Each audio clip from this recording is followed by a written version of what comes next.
In this video, I'm going to be going through renal transplant. A renal transplant is where a kidney is transplanted into a patient with end-stage renal failure. This typically adds 10 years to life compared with just using dialysis, and it significantly improves the quality of life. Let's talk about donor matching. The patient and the donor kidneys are matched based on the human leukocyte antigen, or HLA, type A, B, and C, on chromosome 6. The patient and the donor kidneys do not have to match fully, but the closer they match, the less likely there is to be organ rejection and the better the outcomes. The person who's going to have the kidney transplant can receive treatment to desensitize them to the donor's HLA type in preparation for transplant from a living donor. There won't be enough time to desensitize them to a deceased donor because the kidney needs to be transplanted quickly. Let's talk about the procedure. The patient's own kidneys are left in place. The donor kidney's blood vessels are connected or anastomosed with the pelvic vessels, usually the external iliac vessels. The ureter of the donor kidney is anastomosed directly with the bladder. The donor kidney is placed anteriorly in the abdomen, which means it can usually be palpated in the iliac fossa area. A hockey stick incision is typically used, and there will be a hockey stick scar left after the kidney transplant.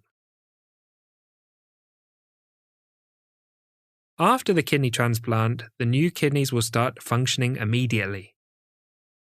Patients who have had a kidney transplant will require lifelong immunosuppression to reduce the risk of transplant rejection. The usual regime is tacrolimus, mycophenolate, and prednisolone. Other possible immunosuppressants that may be used include cyclosporin, sirolimus, and azathioprine. A tom tip for you: if you're seeing a patient with a kidney transplant in your OSCEs, you can look particularly clever by looking for the side effects of particular immunosuppressant medications. Generally, immunosuppressants often cause seborrheic warts, which are a type of skin lesion, and they also cause skin cancers, so look for scars from skin cancer removal. If the patient's on tacrolimus, they may have a tremor. If the patient's on cyclosporine, they may have gum hypertrophy. And if the patient's on steroids, they may have features of Cushing syndrome.